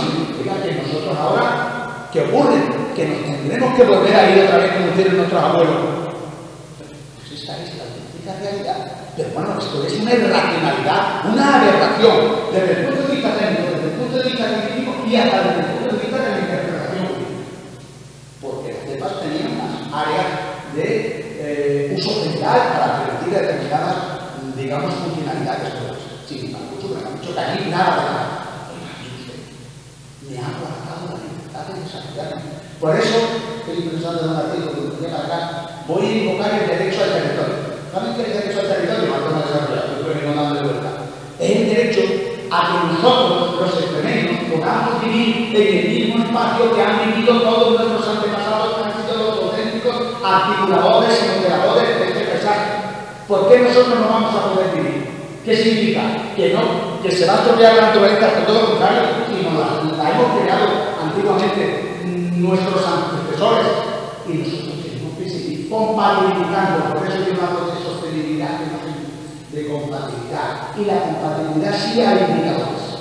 Pero no voy a entrar en ello porque haya mucho más concreta, mucho más de estadística, en análisis factorial, etc. Pues esto es un poco la situación sobre la que ustedes tienen que reflexionar. Y tampoco me voy a extender mucho más, tengo muchísimas más diapositivas, pero me tengo que enfrentar a leer, no te quiero tomar, quería hacerle una especie de panorámica, casi de caballo, de cuál es la realidad y la necesidad que tenemos de compatibilidad, porque tenemos superficie y tenemos población que necesita vivir donde, con ese derecho a la vida, vamos a ejercerlo. Fíjense. Ustedes saben que los apaches en Estados Unidos, los grupos, han quedado condenados a la reserva. Pues ¿saben ustedes que en las reservas ellos tienen más derechos que nosotros en nuestro territorio? Porque a ellos han dicho, el Estado federal les va a dar a ustedes que hagan lo que quieran con su territorio. De hecho, están poniendo casinos porque pagan mucho más dinero. Pues nosotros aquí no podemos hacerlo. Tenemos que seguir enviando gente joven a otros lugares con el inconveniente que supone, porque la gente joven la llevamos ahora muy formada, como con mi padre, mi tío, todo lo que le acompañamos de la región y también de otras regiones, con la manera aquella de cartón, ahora sus nietos se van con el iPhone, con un tipo de académico, con un portal y todo, van a dejar el proceso rural, la producción y al mismo tiempo, como son jóvenes, la reproducción. Estamos condenados a la absoluta miseria, dependencia y sumisión dentro del territorio. Porque nos están condenando una legislación que no tiene en cuenta esta dinámica, nos están condenando a ser una especie de Serengeti, de parque natural. Yo no estoy en contra de que lo consideren, pero si quien contamina paga, que es un principio de la Unión Europea, quien conserva, cobra. Vamos a poner precio a la cigüeña, a la águila real, a la grana, porque si no, esto no puede ser que uno gane y no puede todo. Bueno, son elementos para el debate y la reflexión, y no debo aquí, y si alguien después quiere participar bueno, pues aclarar alguna duda, encantado de hacerlo con ustedes. Así que muchísimas gracias.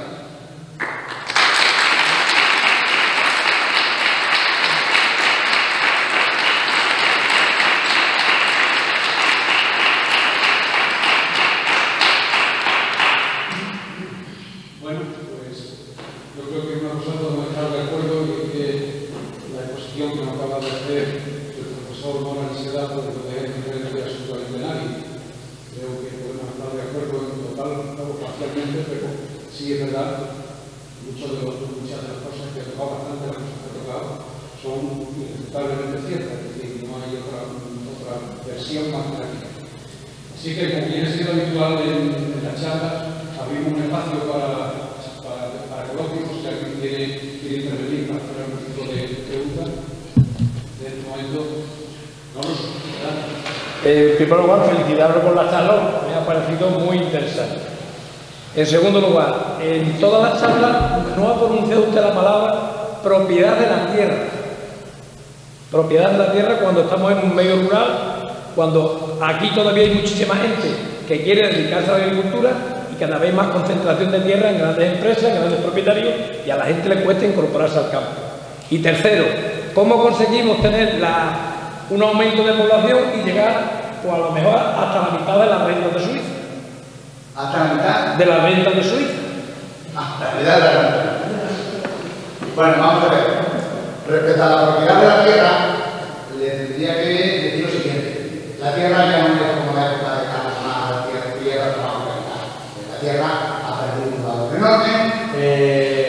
Ahora a lo mejor hay una especie de recuperación. Fíjense ustedes que la tierra en Extremadura, como buena parte de España, buena parte, casi el caso más de los dineros que llegan son procedentes de la paz, o sea, porque también por no producir, no lo tienen ustedes, por no producir, porque hay un excedente agrario, otra cosa ahora que no ocurra, tras lo de Ucrania, pero como han tenido excedentes agrarios y se pagan precisamente por no producir, por destinar a la recuperación forestal, ustedes lo saben, por eso Extremadura tiene ahora más superficie forestal que hace 25 años, desde que se puso en marcha en el año 22 la reforma de la paz, que en el año 22 se quería decir ¿cómo era el nombre? Pero venía a decir que el reglamento de preservación, de la conservación, no exactamente eso, pero bueno, ¿qué hizo? Que Extremadura aumentara en 500.000 hectáreas la superficie forestal. Es más, que queda la mitad. Antes hablaba de que conserva que cobre, ¿verdad? Extremadura, a través de sus aguas, a través de sus montes, tiene un elemento adicional que está ligado a la naturaleza, que es el valor ecosistémico, al cual no se nos conversa. Y tenemos, hemos pasado de 300 millones de árboles en el primer censo, no llegaba a todas las 300 millones de árboles, en el primer censo del inventario forestal nacional del año 1971, que establece el CONA, el Instituto de Conservación de la Naturaleza, al último, el cuarto IPN, el Informe Forestal Nacional del año pasado, hemos pasado de apenas 300 millones de árboles a 722 millones de árboles. 722 millones de árboles para 1.500.000 habitantes significa que tenemos 700 árboles por habitante. Y ahora sí que no tenemos la cuenta de la asunción de CO2. Tampoco debo dar mucho por esto. Puedo dar la voluntad. Claro, 722 millones de árboles. Estamos por encima, el número de árboles, por encima de la media, no solo europea, de la media mundial, incluyendo los bosques ecuatoriales, los de África y de América, en parte de Asia, de los bosques tropicales y de los bosques boreales, porque tenemos toda la Siberia rusa, porque tenemos en parte del norte de la península escandinava, pero que tenemos en parte de Estados Unidos y en casi todo Canadá, pues el corresponde a él de los árboles que estamos por encima de la media. Bien, dicho esto, la Tierra en estos momentos no puede ir al infundismo por una sencilla razón, porque no tiene posibilidad de competir en un mercado más global. Y voy a dar un dato más. ¿Qué creen ustedes? Que con la paz Europa está financiando cultivos agrarios, ¿es suficiente? ¿Podríamos vivir? Pues si no tuviéramos la paz, no se dedicaba a la cultura. Te voy a dar un dato, y eso lo puede todo comprobar.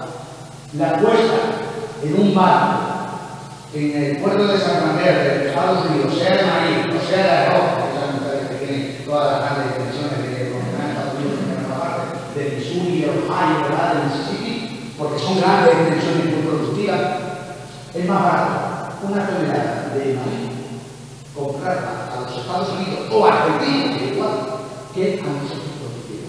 Pero ¿qué ocurre? Si Europa produce agrícolamente, no mantenemos algo que se llama la seguridad alimentaria. La seguridad alimentaria. Por eso se está pagando a la gente artificialmente, para que, porque no sería un objetivo en un mercado abierto, y lo va a proteger, como son países también, protege. Bien, entonces, la gran expresión, bueno, la dehesa, ustedes verán, pero vemos a la dehesa como un ecosistema o ecosistema sostenible, etc. La dehesa solo hace un diseño. Pero que la dehesa no se puede pagar. Ustedes dan 20 hectáreas de dehesa y ustedes saben que eso no es productivo. Por la característica de los suelos, la característica gráfica tienen un perfil que no está para mucha más productividad y el ganado es lo que es, con la carga, inclusive, fíjense ustedes, el programa de la Copa se hizo, por poner el ejemplo más señero, el que más se metió fuera, del mecanismo. El programa de la Copa empezó con 3 hectáreas en la liga y luego terminó con 10. Y decía, bueno, es que con 3 hectáreas no había para seguir. Venía la gente del SECAC. Me gustaría que un participado que yo tenía que haber entonces en un programa de televisión con el que era en aquel momento el representante del Partido Comunista, Manuel Parejo, que también de ustedes hablar, los más mayores, que venía de Valdivia, le había llamado para que lo y luego estuvo allí de maestro. Y cuando uno de los que interpretaba era Javier Moreno, periodista, yo lo recuerdo porque fue en un programa que participé en televisión, decíamos, bueno, que con 3 hectáreas, que no podéis decir, con 3 hectáreas, arado por las dudas corrales, que se llamaban entonces era un terreno inmenso, no podíamos poner. Su padre, que había llegado, que era hijo de Colón, no podíamos hacer eso. Luego, claro, se fue ya mecanizando el campo y la superficie aumentando, y en estos momentos muchos de los pueblos, digo familias, también en el ámbito de la colonización, lo que han hecho los hijos, muchos ya dicen, yo ya he vendido la tierra, y van comprando, son los de alrededor que se han ido quedando, porque saben que incluso el regadío con menos de 60 hectáreas no funciona. Y es más, hay ayuda de la Corte de Extremadura para que haya una mayor concentración parcelaria, porque si no, no es competitivo. Y luego, llega la situación de Suiza, como Suiza tiene esa parte de campo, vamos a decir, la de Dinamarca, que va un poco su línea, ¿no? O la de Holanda. Aquí ustedes creen que va a venir alguien a invertir después de la inseguridad jurídica que ha sembrado en la sentencia del TSJ y luego la del Supremo en esta zona. ¿Ustedes creen que van a venir los del Buda a ponerse en una zona seca? Hasta los dioses esclavizados. Esto realmente es una realidad complicada. Y les quiero dar un dato, mire, porque no quiero que se vayan sin que al menos, ya que he mencionado Valdecañas, bueno, miren. Esto es el embalse de Valdecañas, voy muy rápido. Ven ustedes, está situado, como hemos dicho, en el suroeste de Europa, en el suroeste de España. Hay aquí en la zona del plan territorial de Camparroñuelo, Jara y Bores, y aquí, donde está el embalse, hay 2 municipios, El Gordo y Berrocalejo. Voy a ir muy rapidísimo, no les explico las características. Es una zona elegida por un grupo empresarial porque es un área muy bien situada estratégicamente. Esta es la isla de Valdecañas, pero ojo que solo es isla el 10% del tiempo de todo el año, porque el resto, como está turbinando, no está... Y no todos los años son lluviosos, con lo cual no es en realidad una península. Y de todas maneras, para que algo se considere isla, tiene que estar rodeado de agua por todas partes de la isla. Ojo, y esto no lo está. Bien, bueno, pues esto, como saben ustedes, está aquí en la E90 o A5, está muy bien situada a 162 kilómetros de Madrid, y fue un lugar perfectamente elegido porque, bueno, además está también, como ustedes pueden ver aquí, muy cerquita del Parque Nacional de Monfragüe. Aquí tendríamos la zona de la Villuerca y Bora, aquí en Guadalupe, para que se hagan una idea de la situación estratégica, y un embalse que tiene 7.200 hectáreas. Mira, estas son imágenes de la época en el momento de construcción. Si se dan ustedes cuenta, esto que hay aquí es que aquí había un arroyo y aquí otro, y aquí estaba el Tajo. Aquí lo van a ver. ¿Qué ha ocurrido? Que como ha subido el nivel por el embalse, por el muro, bueno, pues se ha quedado esta zona aquí. Esto, fíjense ustedes que esto es de esa, y lo era antes, pero esto que nos están diciendo que es un espacio con grandes valores ambientales, ahora van a ver ustedes los valores, para que vean ustedes. Miren, esta es la isla, ¿verdad? Pues comparen, esta es una fuente y esta es otra. Esto es, a ver que lo veo un poco más de lejos. Esta es una fuente, ¿verdad? Y este es otro. Mira, aquí se da la vuelta a la isla, es esto, que es lo mismo. Y esa zona de dehesa es esta zona que está aquí, separada por el arroyo, ¿verdad? Porque la gente del Gordo que está aquí, fíjense, la cruceta que hay aquí, ven una especie de cruceta, para que se sitúen en los 2 lugares. Están ahí. Bueno, ahora digo, miren, ustedes se dan cuenta que aquí lo que hay son minifundios, pequeñas propiedades en una economía en los años, este es el vuelo aéreo americano del año 1956-57, es una economía de subsistencia, pequeñas lajas minifundistas que vivían de una situación de miseria totalmente precaria. Bueno, pues eso, miren ustedes, ya lo hemos hecho como cuando el embalse está al máximo de su capacidad, solo le separa un pelín. De hecho, ahora mismo no hay ni puente, está comunicado, solo se ha hecho aquí una especie de canalito. Miren ustedes, aquí se ve mejor la superficie. Ven ustedes, son las pequeñas lajas, aquí una poquita mayor. Todo era terreno agrícola. Aquí en la zona de Berrocalejo igual. Todo esto era en las fotos del 56, la he superpuesto como si el embalse... Son zonas de muy poca productividad. Se sembraba un año y se daban 2 barrechos para recuperarse, porque está hecho sobre terrenos de rañas, de muy poca veracidad. ¿Ven? La dehesa sigue siendo la misma. Les digo para que se vayan ustedes situando, esto era agrícola. Díganme ustedes qué valor ambiental tenía eso en los años 50. Como lógicamente se hace el embalse, eso se expropia y pasa a ser propiedad del Estado. Y el Estado lo que hace es repoblar con eucalipto, como ahora vemos. Miren, estas son fotos del año 2006, antes de empezar la construcción del complejo turístico de Batería. Miren ustedes, la retenía, la zona del embalse, bueno, pues eran utilizados por pescadores, por cazadores, por reproductores. No lo digo por la batería, lo digo por el colchón. Bueno, pues esto es lo que estaba en ese momento.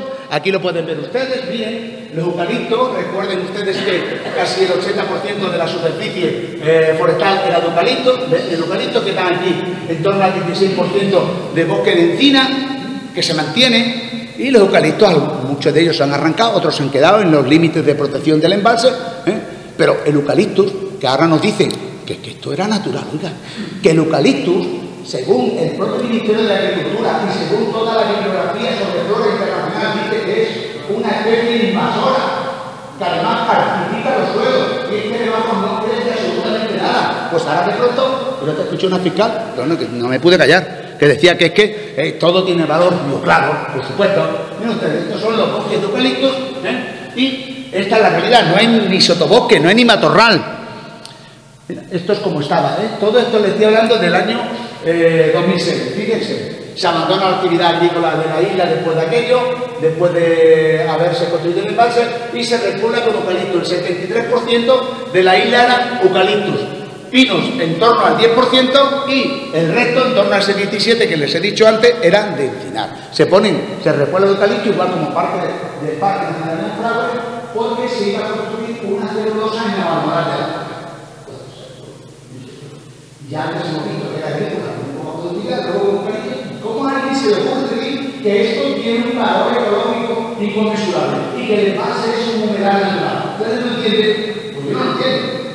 Si desde el punto de vista científico eso no tiene ninguna justificación, y no vamos a reír nosotros los medios de investigación científica, el tema de la estación biológica de Doñana, que yo no sé cómo se cobran 484.000 euros para poder decir algunas cosas, que es lo que tiene las 1.118 páginas, cosas que no pudieron encontrar, las 17 preguntas que hacen el Tribunal Superior de Justicia de Extremadura, solo una tiene razón, que no había respuesta de un plan de vigilancia ambiental, y el resto falla todas, ni había Milano, ni negro, ni reales. Todo era podía ver especulando y tal vez demuestre que sí o no. Porque para ser Milano, toda la zona de caza de un animal se va a 400 kilómetros. En fin, auténticas situaciones de barbarie. Y ya termino con esto. Miren, en el 2007 empiezan las obras. Para que vean ustedes, en el 2007, había unos 5.000 ejemplares de grullas. Saben ustedes que en el 2017, con toda la urbanización funcionando, la parte que estaba ya hecha, se pasa a tener 13.000 grullas, se multiplica por 2,5 el número de ejemplares. Claro, y ellos dicen los del CSIC. Es que no, para que veamos la dinámica nos vamos a comparar con un pequeño embalse que hay en Cataluña. Si es que Cataluña tiene, fíjense ustedes que en este embalse hay 170, porque es un dormidero, 174 grullas por kilómetro cuadrado, la mayor frente a una media de Extremadura que es de 2,8 grullas por kilómetro cuadrado, o la 0,003 de Cataluña, oiga. Bueno, pues en el tema de la sanática, es decir, de los patos y de los gansos, en el 2013 el propio censo del ASEO, de la Sociedad Española de Ornitología, recoge casi 3.000 ejemplares. Es decir, que ha aumentado de una manera extraordinaria respecto a cualquier otro embalse. En los embalses de la región hay una caída de esta especie de un 40%, y esto no para la crecer. Esto es verdad, como están mis directores señalando que todo eso ha ido empeorando, pero es que miren ustedes, ya con esto termino. Aquí están algunas de las fotos del momento. Miren ustedes, es que no había ninguna pareja de águila real, de la primera. Ya hay una.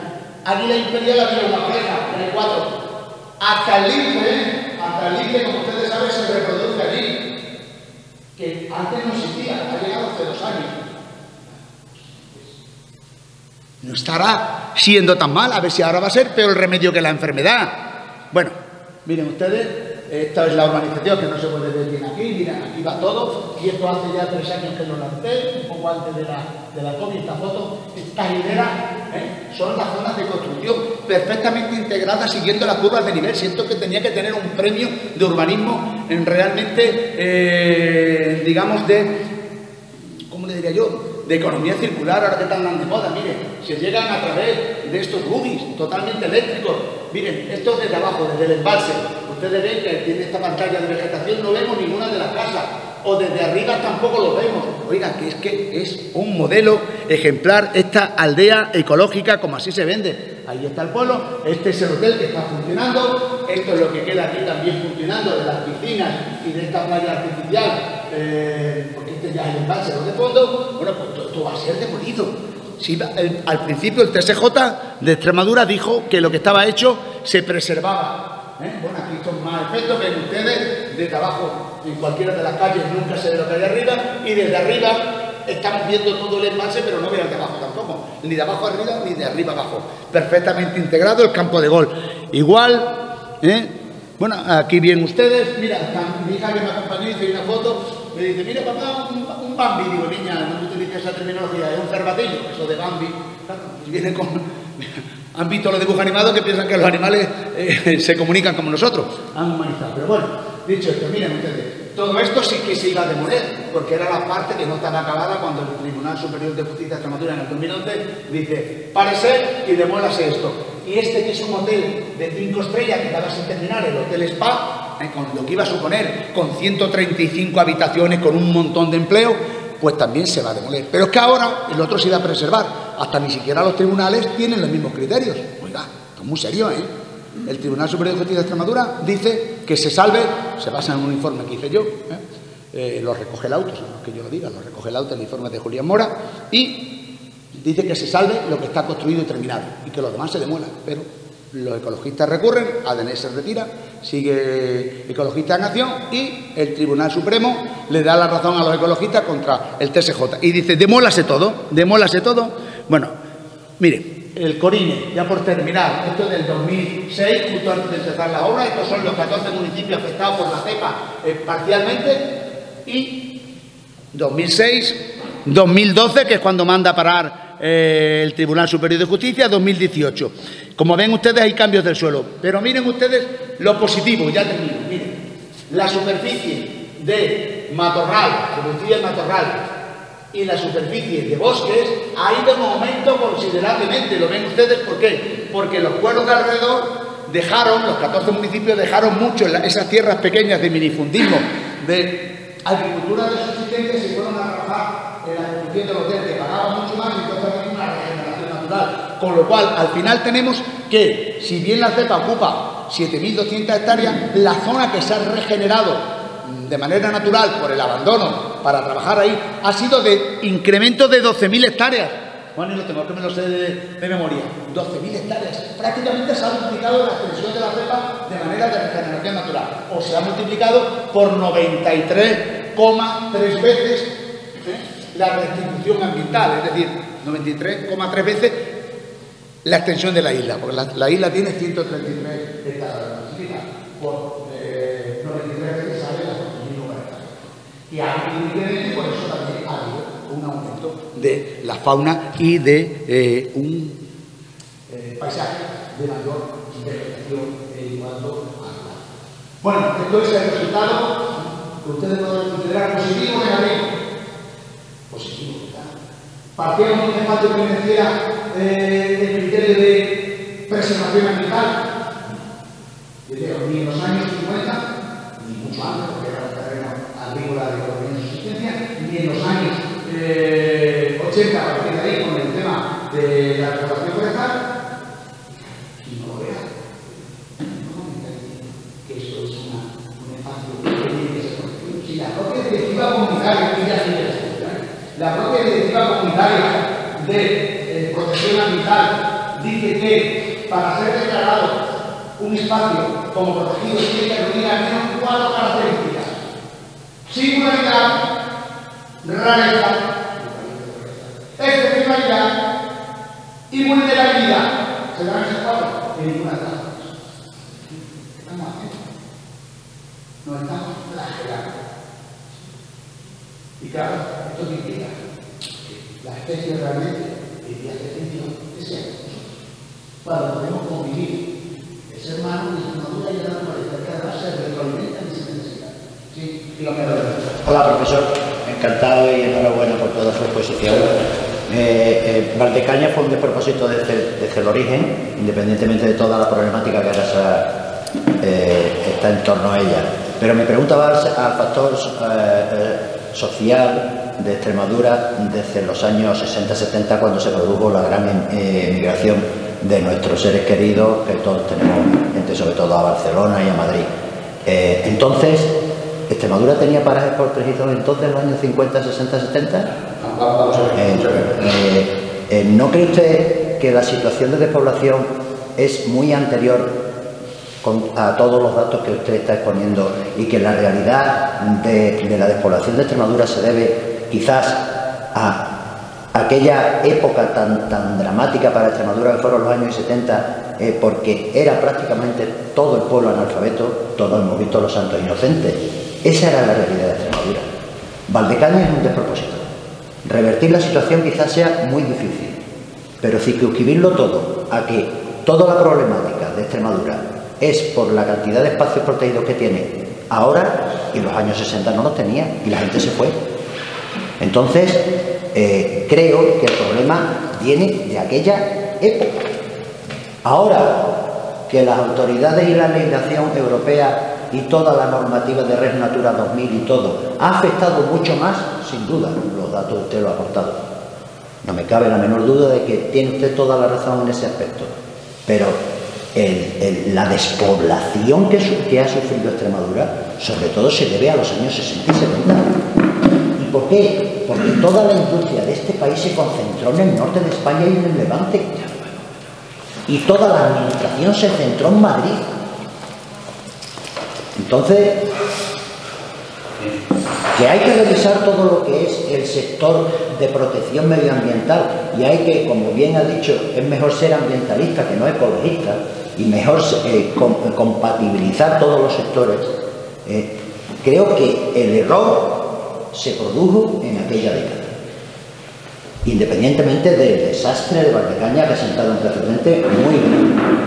Pero circunscribirlo todo a que revertir esa situación pueda ser la solución, creo que el problema está tan enquistado que va a ser muy difícil solucionar el problema en Extremadura, pero porque el origen está donde está. Sabe usted mejor que yo que Extremadura era una tierra de latifundios, y que la propiedad estaba, eso, como refleja claramente Los Santos Inocentes. Entonces, la gente de Extremadura se tuvo que ir, desgraciadamente. Primero, éramos prácticamente todos analfabetos. Y nos tuvimos que ir todos, o se tuvieron que ir todos nuestros padres, nuestros abuelos, nuestros tíos, nuestros hermanos, a buscarse la vida. ¿Dónde estaba la vida? ¿Dónde se había creado el empleo? De Madrid para arriba. En todo lo que es el País Vasco, en todo lo que es Cataluña, en todo lo que es el Levante. Esa despoblación se produjo en aquellos años, y entonces no había figuras de protección ambiental. Bien, mire. Totalmente de acuerdo con eso, y creo que yo no he eludido ese tema. Empecé precisamente con esto, ¿verdad? Creo recordar. A ver. A ver dónde está. Creo que empecé con esto, ¿verdad? Sí. Igual.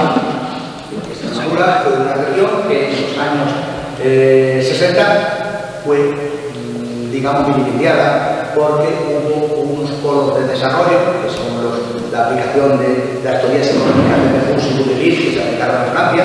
Sí, nos intentamos aplicaron aquí, los polos de Zaragoza, de Sevilla, de Vigo, de Almusafe, o de Valencia, en los Altos Hornos, en el País Vasco, en Burgos, en Valladolid, ¿verdad? En toda la Extremadura solo un poquito, desde el papel que hay solo un poquito. Y la población está ahí claramente indicada. Bien, eso fue un proceso que nos dañó enormemente, pero yo ya lo daba por hecho. Y eso fue la imposición cuando la política era centralista y además en una época donde nadie podía decir nada porque era una dictadura pura y dura y no es dictadura blanda, ¿verdad? Bien. Sin embargo, yo ya me he centrado, si ustedes atendieron, o si ya no recuerdo, lo dije, es que a partir del Estatuto de Autonomía de 1983, Extremadura empieza a adquirir, como todas las comunidades autónomas, competencias. Entonces ya es el momento de empezar a tomar políticas de fijación de la población. También les he dicho que esto ya les he comentado que es irreversible. ¿Por qué? La población joven emigró, pero el problema es que desde 1981 en adelante es que la población ha seguido haciendo lo mismo que sus abuelos. Les acabo de decir, mi padre era, mi tío, bueno, todos tuvieron, en vez de en España, no tuvieron nada. Pero los maternos, todos tuvieron en Alemania, Francia, Suiza, en esos tres países. Entonces, sé lo que es eso, sé lo que es pasar una infancia y una adolescencia sin el padre, que veía solamente en Navidad, pero la madre lo que animaba mucho, que también era, pero sé lo que se suponía aquí.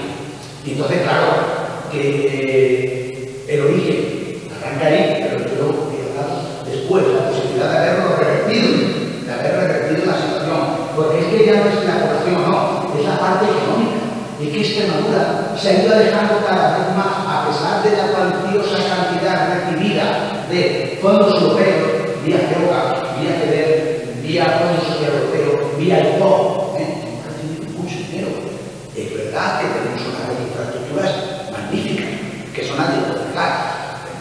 Yo que he recorrido algunos países del norte de Europa, y que soy de moto, y me he hecho la ruta de los milagros desde Helsinki hasta Rovaniemi. Ya quisieran los finlandeses o los suecos tener nuestra carretera, ya lo quisieran nuestra carretera. Bueno, pues, ¿qué está ocurriendo? Que una vez que hemos hecho eso, ahora lo que te digo es que con las posibilidades que tendríamos de una gran transformación, porque ya sí que tenemos nosotros capacidad para decir, de una gran transformación agroindustrial y de explotación del territorio, fíjense ustedes. Extremadura tiene 1.208 kilómetros de costa de agua dulce, de estas grandes láminas de agua que son nuestros embalses, esos espejos extraordinarios. No podemos hacer nada. Es lo que me decía el profesor Jurado de Huerta. Dice que en 500 metros del litoral hay más actividad que en todos los embalses de Extremadura que este año hemos tenido 8 banderas azules. Y no podemos tocar nuestros embalses. Oiga, que no podemos, es como la parte ambiental, la inseguridad jurídica, ¿qué quiere que ahora venir? Por eso, o sea, que yo le he dicho que ya le voy a sensibilizar a la derecha, pero ahora que podemos, que hemos seguido perdiendo población, y he dicho también al principio que es verdad que hemos perdido como antes, porque ya la población tenía, somos menos los más jóvenes y los más jóvenes que nosotros se han ido, es que hemos perdido 54.000 habitantes. Es verdad que no como la anterior edad, pero 54.000 habitantes en los últimos 10 años, y no es nada más que, bueno, el inicio de una pérdida brutal. Que, miren, yo de verdad, cuando pienso en Cáceres, por ejemplo, ya no pienso solo en el cultura. La propia sociedad cacereña, yo vivo aquí, llevo ya muchos años viviendo. Son funcionarios somos Cáceres, magníficamente. Frente al que está trabajando o tiene una empresa o autónomo y sabe lo que le cuesta. Nosotros hemos pasado la crisis, nadie ha subido el salario, ¿verdad? Y nadie existe productividad. Y a nosotros, bueno, nos da problemas, pero si no producimos tampoco nos pasa nada. No nos lo dan, pero no nos echan ganas en la empresa. Bueno, pues en Cáceres ahora hay una expectativa enorme, que es, hablando de historia del arte, Mateflores y la mina del litio, ¿verdad? Pues mire, te voy a dar una. La mina del litio es Mateflores, que no tiene ningún valor ecológico en sí misma, porque fue incluida en la cepa. La cepa la rodea, y ni siquiera la Unión Europea, a pesar de esos bajos niveles de criterio científico, lo incluyó. Bueno, pues ahí en estos momentos hay, a precio de hoy, saben ustedes que el litio se ha multiplicado por 5,5 veces en los últimos 14 meses. Lo que antes iba a ser una mina abierto, la empresa ha dicho, no, ya tenemos suficiente capacidad de beneficio que podemos hacer un coste adicional para hacer minería de mínima invasión, como túnel de minería, uno de entrada, otro de salida, para hacer una explotación en galería. ¿Quieren ustedes creerse que todavía el alcalde sigue diciendo que no se lo ha tomado como bandera? Miren, hay ahí en estos momentos en torno a 50.000 millones de euros enterrados, a precio de euros, unos 50.000, según la exploración y la protección de calidad. ¿Ustedes se imaginan que Dubái, Arabia Saudita, hace 90 años han dicho no al petróleo? Todavía también compañeros, ¿verdad? Sí, eso es evidente. Entonces, es que nosotros mismos estamos limitando. No puedo rebatir eso. El tema es que... Si yo lo toco, tampoco se lo rebato, yo no se lo rebato. Es que estamos en un bucle, estamos en una espiral, en un círculo, estamos aquí, volvemos aquí. Es que lo que verdaderamente hay que cambiar, o lo que quien tenga que cambiar, lo que está de cambiar será la legislación medioambiental, sin ser legislación medioambiental, para que lo que se pueda hacer y lo que sea factible se pueda hacer. Pero es que mientras que eso no cambie y se empieza aquí y se vuelve a ir ahí, vamos a seguir igual. Mientras sigamos con estas restricciones tan excesivas y esta inseguridad jurídica, aquí, mira que viene poco, pero es que ni siquiera los que estamos, tengo muchos amigos empresarios. Ayer estuve además en una especie de celebración empresariales, en la entrega de premios del Grupo Rox aquí en Badajoz, que llevaban 2 años sin celebrarlo, y bueno, me habían invitado, estaba allí también la clase política, saben que se arriman a todo, bueno, y realmente estaban diciendo que es que no podemos en muchos casos invertir. Es que lo que he dicho de Cáceres, que Cáceres no tiene suelo. Con 176.000 hectáreas. 4% protegido no puede tener suelo. Es imposible. Entonces yo les digo, no vamos a recuperar, yo ya no pienso en recuperar la población que hemos perdido, eso ya es inviable, ¿no? Y es verdad, voy a dar un dato de apoyo a lo que estáis diciendo. Si no se nos hubieran ido nuestros parientes, nuestros padres y abuelos para los más jóvenes, Extremadura, que en aquel momento tenía 1.460.000 personas, como los que se fueron, pues como mi tío, eran los 2 de Don Benito, se fueron a Cambril, pues se fueron 2 y dejaron de estar aquí y tuvieron 3, y ahora 5. O sea, hubiésemos tenido en estos momentos un cálculo de predicción en torno a los 2.750.000 habitantes. Hubiéramos sido una región que hubiéramos tenido un peso político importante, en que ahora somos 1.057.000 y bajando. Y para lo que siempre, ya termino, para dar un aspecto positivo, es que yo escucho muchas veces decir que Extremadura siempre ha sido pobre.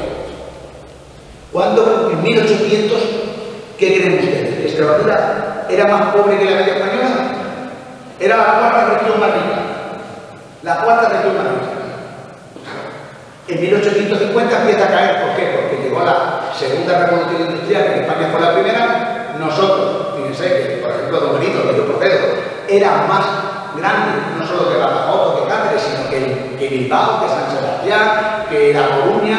Bueno, entre las dos unidas, que ahora se van a fusionar, eran mayor que 35 de las que fueron capitales de provincia. En 1833. En 1850, como nosotros no tuvimos, ni nos llegó, ni todavía nos ha llegado la revolución industrial, pues quedamos cada vez más atrás. Y si ustedes ven el gráfico del BBVA, hecho por el famoso catedrático de historia económica, que no recuerdo ahora, se ve claramente una caída hasta ser lo último, y Cataluña, que estaba también de la primera, también pasa a ser la penúltima. Dice, bueno, aquí es que nosotros no hemos tenido un modelo productivo adaptado. Ahora tenemos la posibilidad enorme ligados a las nuevas tecnologías, a la economía verde, al turismo. Ya hemos visto lo que está pasando en el tema del litio, ya veremos lo que pasa. Yo creo que al final, claro, es muy bonito decir sí, queremos tecnología, queremos la economía circular, sí al litio, pero en otros sitios.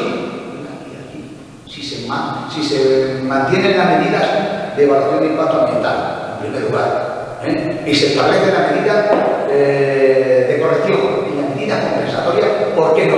Y decirle a esa empresa, oiga, usted transforme el máximo del litio, porque si va a llevárselo otra vez, ponen la eléctrica calentito, por ahí no pasamos.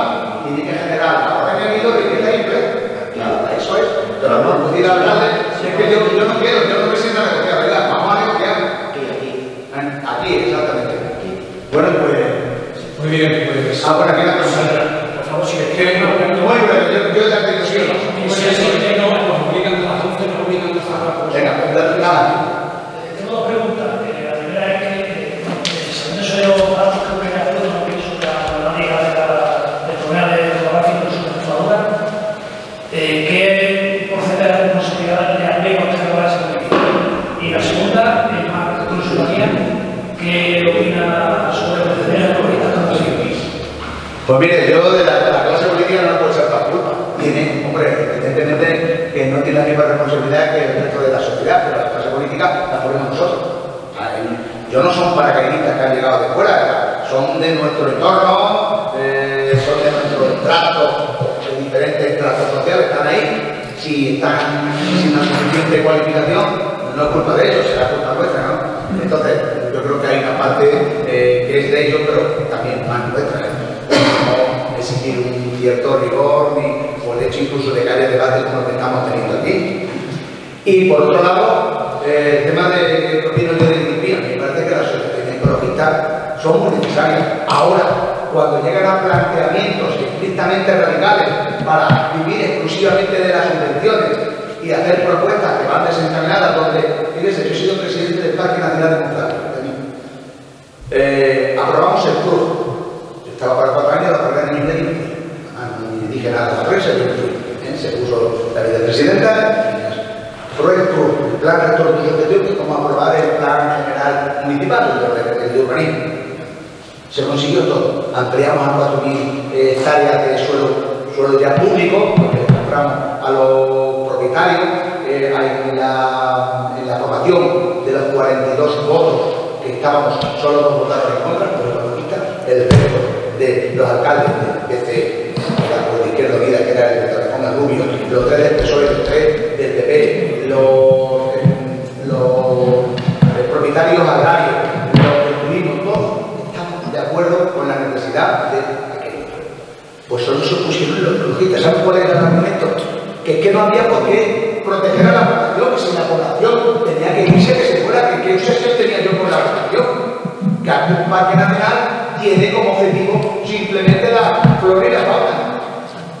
Cuando hay asociaciones como en esa posición tan radical, yo con los talibanes no tenía ninguna parte. Bueno, ¿podemos por cerrado el acto? Bueno, pues disculpar que tengamos que dejarlo aquí, pero es que a las 11 nos obliga el ayuntamiento a que esté cerrado. Lo sentimos mucho. De todas maneras, muchísimas gracias. Yo creo que la charla ha sido muy ilustrativa. Y bueno, a ver si en las próximas charlas que tenemos proyectadas ya tenemos el sitio habitual, que bueno, allí no tenemos limitación de horas y es mucho más agradable el sitio. Muchas gracias a todos. Pues nada, a todos, muchas gracias.